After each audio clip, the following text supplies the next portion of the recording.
Resumindo, a teoria é: quem controla o leste europeu controla o mundo. E por causa desta ideia idiota, centenas de guerras já foram travadas e milhões de pessoas morreram. Esse é o Visão Libertária, sua fonte de informações descentralizadas e distribuídas. Ao longo de sua carreira, Sir Halford John Mackinder, um famoso geógrafo e geopolítico inglês, criou e desenvolveu a sua teoria do coração da Terra, ou Heartland. É uma teoria que se fundamenta em determinismo geográfico, ou seja, considera que, em última análise, o desenvolvimento humano é baseado no local em que ele está. Ele se baseou em outras teorias que já haviam nesse sentido e mais em muitas informações históricas que confirmam sua visão. O sumário dessa teoria foi publicado em 1919 no livro Democratic Ideals and Reality, do Mackinder. Mas a teoria como um todo continuou sendo desenvolvida ao longo de muitos anos depois disso. Parte da força dessa teoria é que ela pode ser descrita em poucas palavras. Quem controla o leste europeu controla o coração da Terra, ou a Heartland. Quem controla a Heartland controla a Ilha Mundo, ou World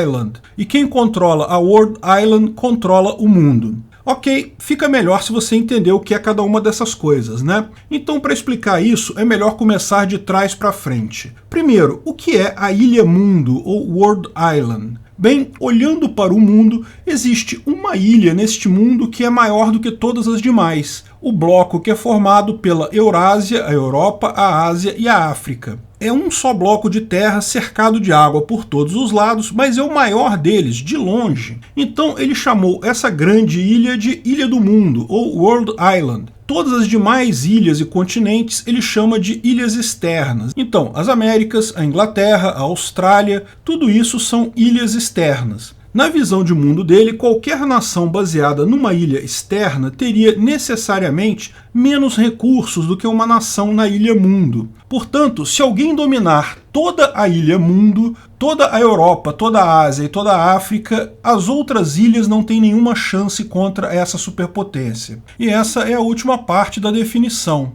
Quem controla a Ilha do Mundo, controla o mundo. E olhando para a Ilha do Mundo, ele nota dois pontos principais. Primeiro, a consideração de que em um terreno aberto, sem obstáculos naturais, tende a ser controlado por um mesmo governo, porque tropas, tanques, quaisquer movimentos militares são muito facilitados nessa situação. Além disso, ele faz uma distinção entre nações fortes na terra, acostumadas com guerras na terra, com um exército muito forte, mas marinha fraca, e nações fortes no mar, que estão acostumadas com guerra no mar, que tem uma marinha mais forte e um exército menos desenvolvido. Olhando para a geografia da Ilha do Mundo, ele percebe uma coisa: existe um pedaço enorme da Ilha do Mundo, que é uma enorme planície, que vai desde a Alemanha até o Pacífico, que vai desde o Ártico até as cordilheiras montanhosas do Cáucaso, Urais, Himalaia e outros. Essa enorme planície, quase sempre ao longo da história, foi ocupada pelo mesmo povo, porque não tem grandes obstáculos geográficos. Foram primeiro os tribos nômades, depois foram os mongóis,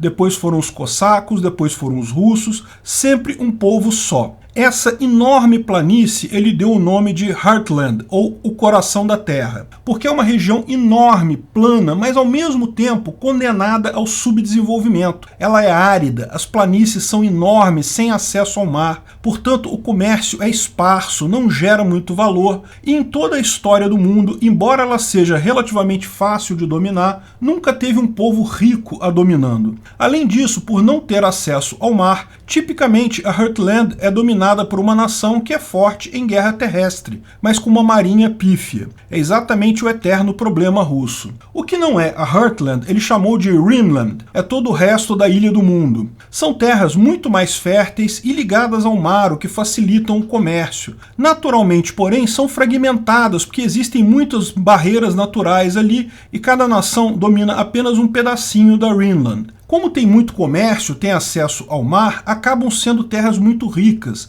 nações menores geograficamente, mas muito mais fortes no mar. Portanto, ao longo da história, a Heartland sempre foi um grande país, mas que não tinha como conquistar o mundo porque era pobre. E os países ricos da Rhineland também não conseguiam conquistar a Heartland porque ela era protegida pelas montanhas, porque não tinha como chegar lá de navio, e essas nações eram fortes em guerras marítimas, não em guerras terrestres, ao passo que a Heartland é sempre forte em guerra terrestre. No final, a Heartland fica protegida da Rhineland sempre, mas pela sua pobreza fica incapaz de conquistar a Rhineland. Mas, segundo ele, o advento das ferrovias e da aviação mudou isso. Ferrovias e aviões são, na verdade, melhor ainda que navios para conectar áreas para permitir o comércio. A Heartland agora poderia ter um efeito de trocas tão eficientes quanto as nações da Rhineland, e assim enriquecer muito, mais até do que as nações da Rhineland, por seu tamanho maior. Ele previu, então,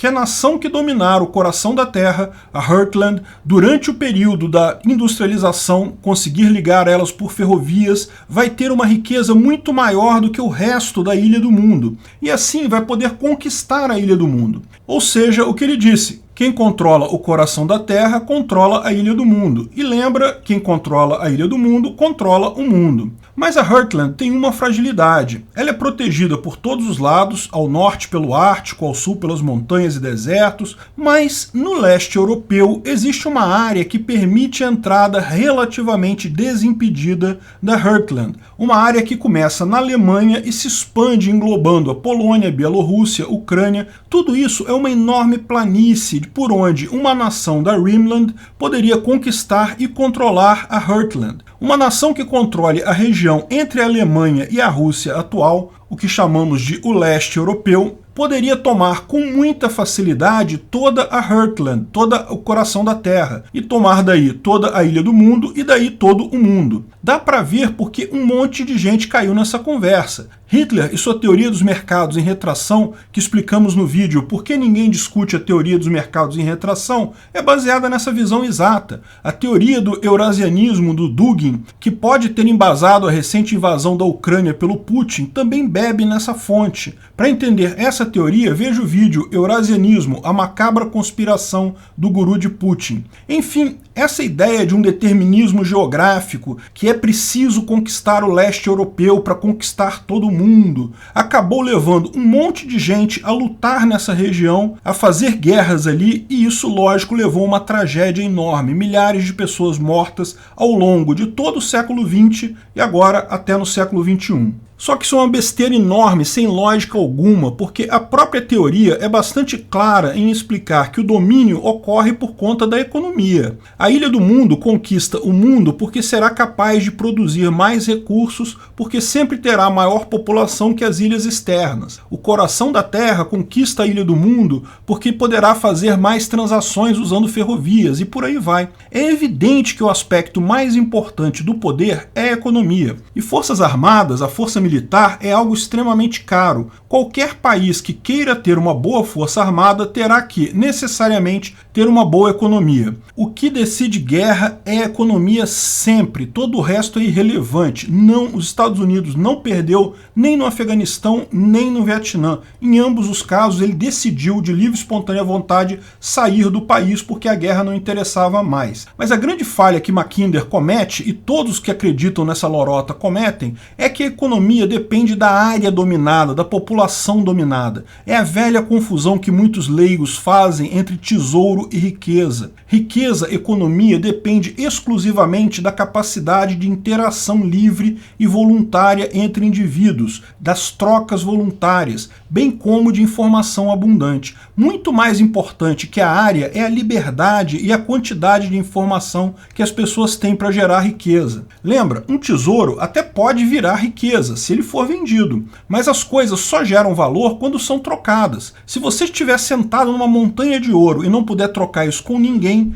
você vai morrer pobre com fome. Então, a área é absolutamente irrelevante para a geração de riqueza. O comércio é o que importa. Fatores culturais, leis e a própria interação entre pessoas é muito mais importante que a área. Aliás, a própria história mostra isso. Mackinder morreu em 1947. Nessa época, a União Soviética controlava, olha só, todo o leste europeu, inclusive parte da Alemanha, todo o coração da Terra, que hoje é a Rússia, e já tinha ferrovias e força aérea enorme controlando toda esta área. E, no entanto, desmanchou no ar. Por que não conquistou a Greenland? Ele tinha tudo que o Mackinder falou que era necessário para controlar a Ilha Mundo e depois para controlar o mundo, e no entanto acabou desmanchando no ar. O que faltou, ela não tinha um sistema de preços para transmitir informações e permitir trocas voluntárias. Hoje em dia, toda essa ideia de dominação de um país se tornou arcaica. Tudo que importa é a economia. E qualquer pessoa que apostar em uma teoria de 1917, que já se mostrou inválida em 1991, quem acha que isso vale alguma coisa vai dar com os burros na água, como Putin está fazendo. Obrigado por sua audiência. Esse vídeo foi um oferecimento de armataweb.com, cloud e serviços de data center, 100% de compromisso com a satisfação e privacidade dos clientes. Aceitamos Bitcoin, veja o link na descrição do vídeo. Se você gostou desse vídeo, clique no like e compartilhe ele em suas redes sociais. Se inscreva no canal para nos ajudar, clicando no botão vermelho abaixo. Se quiser ser avisado de novos vídeos, clique no sininho ao lado. Se você quiser comprar camisas e outros itens do Visão Libertária, veja nossos itens no site Pimenta no Café, pimentanocafé.com.br/Visão Libertária, tudo junto sem acento, ou clique no link da descrição. Até a próxima!